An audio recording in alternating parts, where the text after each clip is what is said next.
So, kung mag-apply kayo, ito yung una nyong gagawin. Sinulat ko na kasi nasa message siya.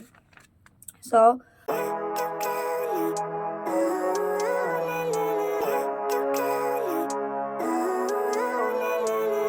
living life, everyday, late at night, not okay, all I want. hello people! Welcome back again sa aking YouTube channel. This is Mami Crialuyo on the house. Hello! Good morning Philippines and hello Hong Kong.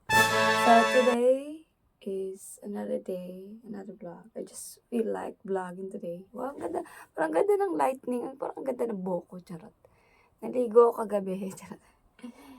Parang ganda naman ng ng buhok ko. Pero napakanipis niyan. Tok-tok. Yeah. Ganyan lang siya. Parang kunyari makapal siya. So, for today's vlog, wala lang. Parang ang kinis ko naman dito. Nakakapel ko yung ano, pero yung kamay ko. Ang lamig. Yung jacket ako.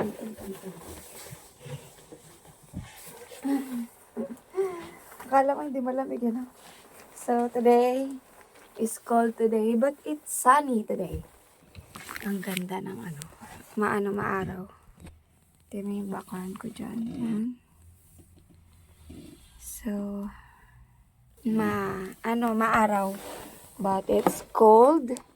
And I think kagabi mas malamig. Pero praise God, hindi ko masyadong naramdaman yan. Kasi ano yung kumot ko. Magaling ang aking kumot. So, today is Sunday. But I will work today. Half day ako. So, half day ako until 5. Kailangan, kasi mag-church ako today. So, ayun yung plan ko today. Mag-church ako 1:30. So, hindi ako maaga ngayon nagpunta. Nag-excuse ako today kasi galing din ako sa loob and may bisita nga kami today. So, half day ako. May duty ako later. And parang duty pa rin ako hanggang ngayon. Pero, ayun nga, hinugasan ko na yung mga, kasi may bisita kami, may hot pot sila later. So, hinugasan ko na yung gulay, binabad ko na doon. And dyan yung amo kong babae, hindi siya nag-church. I don't know why. And yung mga amo kong lalaki, tsaka yung mga alaga ko, I think nagpunta sila ng church. And may bisita nga sila this afternoon. I think after lunch or lunch. Mga ganyan. So, amo ko na bahala dyan kasi half day nga. And alam nila mag-church talaga ako. So, yung kagandahan sa mga amo ko, they really prioritize. They know na talagang every Sunday, day off ko talaga is I need to go to church. Kailangan talaga pumunta ng church. Pero may mga instances, siguro parang madalang, isang beses lang yata yun na kailangan talaga ng Sunday talaga nandito ako. Hindi ako nakapag-church. So, yeah. So, pero they make sure talaga na at least maka-attend ako ng service. Yun. So, today, ayun ang ating gagawin. And before we go, guys, nagtitiklop ako ng mga damit ko. Nag-church kasi ako eh. So, yun. Binabad ko na yung vegetable. Hindi ko na tiklop to kagabi kasi wala. Late na ako na kagabi. Kaka-cellphone. Hindi, late na ako pumasok dito kagabi. 11 na yata yun. Maaga, siguro natapos yung work ko sa bahay. Mga 11, mga 10, mga ganyan. 10 to 10:30, ganyan. Kaso lang, pagising pa yung mga alaga ko, hindi ka talaga. Hindi ko sila maiwan. Lalo na pag gising pa yung bunso. Kasi ina-assist ko nga. At least makatulog man lang yung bunso. Yung panganay o kanan. Late talaga yung matulog kasi nag-aaral pa sila, ganyan. So, ayan. Naglaba ako nakahapon eh. Nilabad ko yung ibang mga damit ko kasi yung mga normally na mga ginagamit kong damit na medyo makapal is nasuot ko. So, laban lang natin. So, malamig today kahit maaraw siya malamig. And it's okay. Parang guys, alam nyo, nasanay na rin ako sa lamig. Pero may time talaga, alam mo yun, yung parang ang lamig-lamig talaga. As in. Pero, actually, this winter, hindi siya ganun kalamig. Actually, hindi siya. Dapat, mga Chinese New Year, bago dumating Chinese or Chinese New Year, dapat sobrang lamig niyan. Pero, Hindi. I think this year parang iba yung ano ng climate change. Na ano daw, gano'n. Sabi nila, yun yung sabi ng mga taga dito, di ba? So, yun. And ayun yung plan natin today. Mag-church lang tayo today and then go home na. So, i-share ko sa inyo guys kung paano kayo makakapag-apply sa agency namin. Okay. Kung gusto nyo mag-try sa agency namin. So, ayun lang. Mag-bihis muna ako and then balikan ko kayo, okay? So, ayan na nga guys. I'm back. So, I'm done. I'm done with my things. Nakapagkilay na cash. And yeah, tapos nakabihis na ako. This is my outfit today. Binigay ni mama yan ng lola dito. Lola nila. So, meron akong leggings. Kasi nakaano ako. Kasi malamig sa labas. And it's malamig nga dito eh.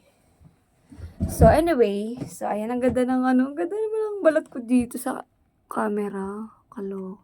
Pero ang daming mga ano yan. Matanda na talaga. But it's better than yung dumating ako dito na talagang inabot ako ng mga ayan na makita mo yung mga bakas ng nakaraan na tinigyawa talaga ako lang. Grabe talaga pati sa noo. Nakita nyo yan. So, skin reborn lang yan. Skin reborn yung ginagamit. Pagtanggal sa akin. So, anyway, without damit pang chika. So, today's vlog talaga guys is I want to share yung process or not literally kasi na-share ko na yun. I will link down below yung naging proseso ko. Yung nag-apply ako dito sa agency namin. Okay? Kung paano, anong nangyari. And then ako naman, ito, isi-share ko is yung base sa kanila. Okay? Yung kung gusto mo talaga mag-inquire, magtanong sa kanila, or gusto mo mag-apply talaga sa agency namin sa Galilee, you can do this. Okay? This vlog is for you guys. So, I will make it short. Ayoko na maraming chika pa. So, ayun na lang din gagawin ko for today's vlog. So, eto guys, yung Galilee Agency, I will link down below yung kanilang Facebook account. Pwede mo silang i-visit. Actually, yung Facebook account nila, hindi sila ganun ka-active. But, they're still on process. I mean, nagpapaalis pa rin sila sa Pilipinas.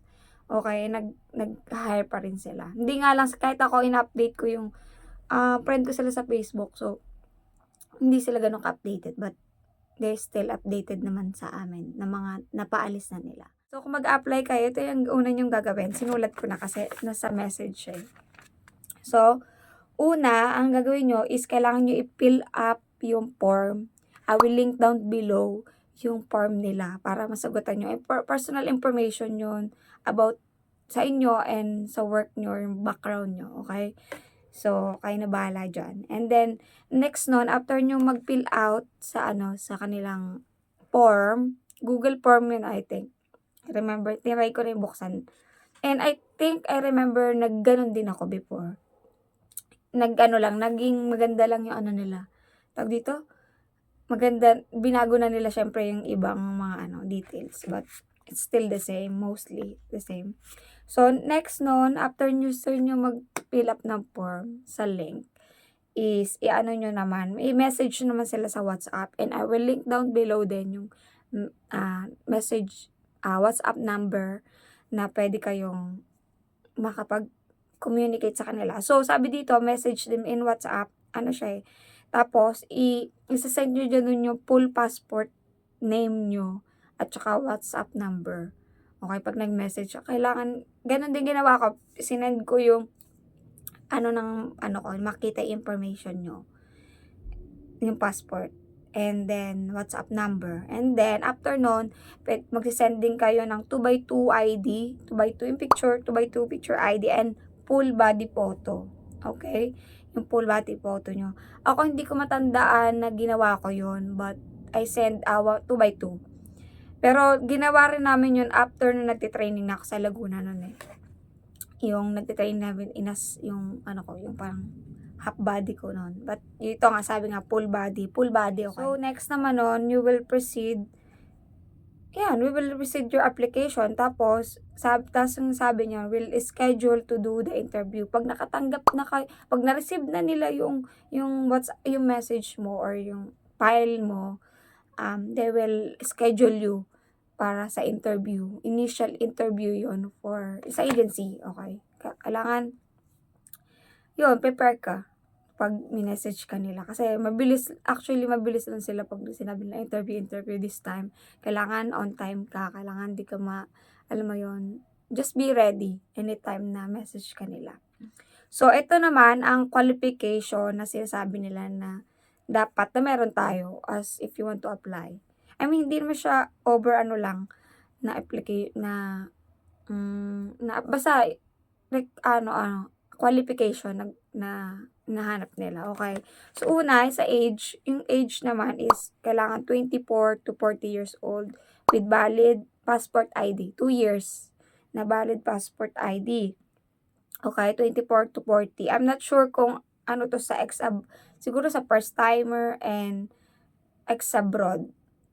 I think ex-abroad aabot siya ng ano, ng 40 plus, 40 plus. Pero 'pag first timer yata, I'm 36 years old lang. Pero you can inquire with them para malay niyo mas puwede pa kayo, alam mo 'yun.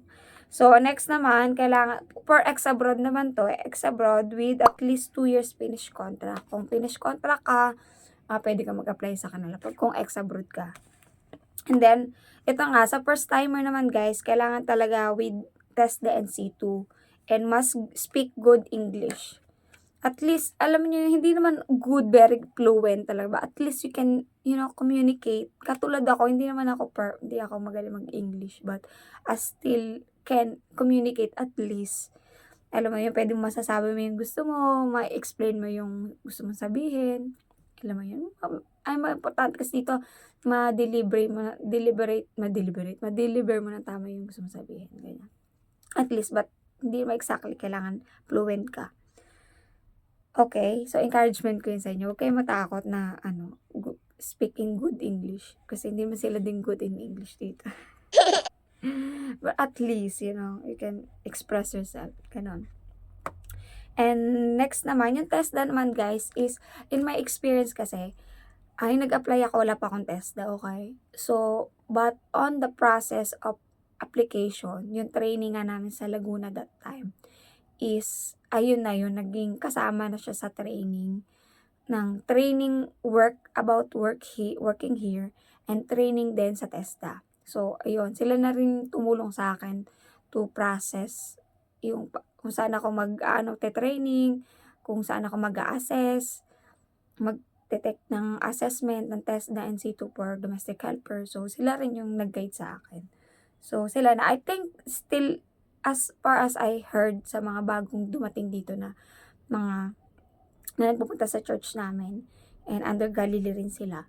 So, yun nga, na sa mga first timer, ganun din. Sila rin naman yung nag-guide kung saan kayo mas makakamura ng TESDA. I think mas mura sa kanila. Kasi yung that time, yung experience ko guys, wala akong binayaran. And I'm so blessed.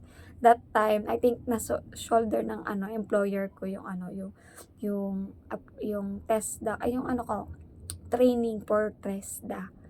So, ayun yung bless ako. Pero this time, I think may bayad na talaga kahit sa Galilee. Pero before, na-experience ko yung sino-shoulder ng employer. Ay, hindi talaga. Pero in-expect ko talaga before na yung nag-apply ako is may bayad talaga yung training for TESDA. Kasi TESDA nga yun, diba? So, ayun nga. And yeah, so kayo prepare na lang din kayo ng pera for TESDA and C2. And I think tutulungan ka rin nila with that. And dito naman sa weight, sa kilo, sa bigat natin. So, not more than 68 kilos. So, nila kung pag sobrang taba. Kasi guys, ang dito, ang liliit lang ng mga bahay dito, mga spaces. So, pag medyo mataba ka, hindi ko, di ba, yung higaan mo, pagkaliit lang. So, I think ayun yung unang ko rin, iniisip din nila. Yung space dito sa Hong Kong. So, and next, yung no history of PTB or no tattoos. Okay, syempre, importante kailangan physically fit tayo, walang TB, ganyan. Kailangan magiging, dito, fit to work, yun, sabi nila. So, and next nun, ang sabi dito, no tattoos. So, ako guys, no tattoos, pero may mga nakakaalis na may tattoo, okay? So, huwag kayong matakot na mag-apply. Ako guys, may tattoo ako dito. I think, kung di ko kasi masyado na sinushow yun. May tattoo ako niya dito. So, up sleeve siya. I mean, maliit lang naman siya. Letra siya na ganyan. Pahaba siya. Ganyan. Fate kasi yun. That time. Basta, I regret it na nagpatattoo ako, but it's here already. So, yun nga, ganyan. Maliit siya. And that time ako, in my story, guys, hindi alam ng agency dito sa Hong Kong na may tattoo ako. Kasi that time nun, iba yung, recommend kasi ako eh. I mean, recommend na, hindi ko sinabi doon sa nag-recommend sa akin na may tattoo ako. And hindi naman kasi nila tinanong. So, ako, basta pasa-pasa lang. Sabi lang ng friend ko, pasa mo to, ganyan, gawin mo to. Ayun lang ginawa namin. Pero hindi kami nag-report na gano'n na may tattoo ako, ganyan. Hindi naman sinabi kasi din bawal that time. So, this time, bawal lang may tattoo, but guys, huwag kayo ma-discourage. Try nyo pa rin mag-apply, okay? Kasi yung sa akin, maliit, minimal lang. And, minimal lang. And that time kasi nung parang wala na silang choice, that time yung nag-apply ako kasi under training na ako, under test na ako, may employer na ako.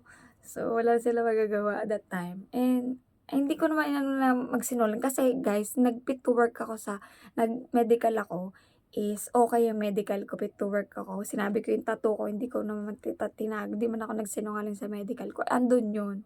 So, they should know sa agency, I mean yung agency sa Pilipinas at saka yung nag-handle sa amin na contact ng Galilee sa training.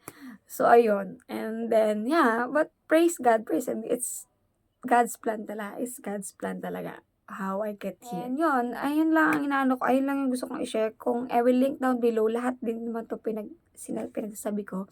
I will link down below para meron kayong pupuntahan. Yung mga ibang vlogs ko na nandoon, nasagot, I think nasagot ko na rin naman yung process or anything na nangyari sa akin. Kasi yung process ko guys, it might be different to you kasi 2021 pa ako na nag-apply ako. So, it might be different to you na in a way. Pero, I think it's still same process pa rin. Pero may mga mabago. Katulad yan, yung placement fee talaga guys, okay? Walang placement fee. Sa lahat ng agency, dapat walang placement fee, okay? Training, yes. Sa TESDA, sure. Naintindihan ko yon kasi parang hindi nakasama. Pero may mga ibang agency na walang training fee, like na experience ko before, but now meron na siyang bayad talaga. So, and also disclaimer guys, before I end this vlog, I am not working sa Galilee, okay? I'm not there, hindi ako wala akong makukuha commission or anything kung sabihin nyo napanood nyo sa vlog ko, or okay lang kahit wag nyo sabihin na napanood nyo sa vlog ko, basta may nag-share lang sa inyo, ganyan, anything your friend. Yeah, and then, yun nga, and disclaimer lang talaga, I'm not working with them, okay? I'm not part of them. But I am part in a way na I'm still signing in the same agency in my second contract. And sa third contract ko, and I'm praying talaga na yung amo ko, siya. Doon pa rin sila sa Galilee magpa-process ng ng paper ko. But, yeah, kasi I'm signing for my third contract and I'm praying na sa kanila pa rin. Kasi sila magdedesisyon kung gusto nila mag sariling apply. Alam mo yun, mag-self application sila. Kasi mas mura talaga. Totoo naman yun. Pero, maganda talaga may agency ka kasi para may backup ka. May backup ka about your rights or anything, question, ganyan. So, yun lang guys. I hope you like this. Please like, share, subscribe sa aking YouTube channel, and see you in my next vlog. Thank you for watching. God bless you guys. See you here in Hong Kong.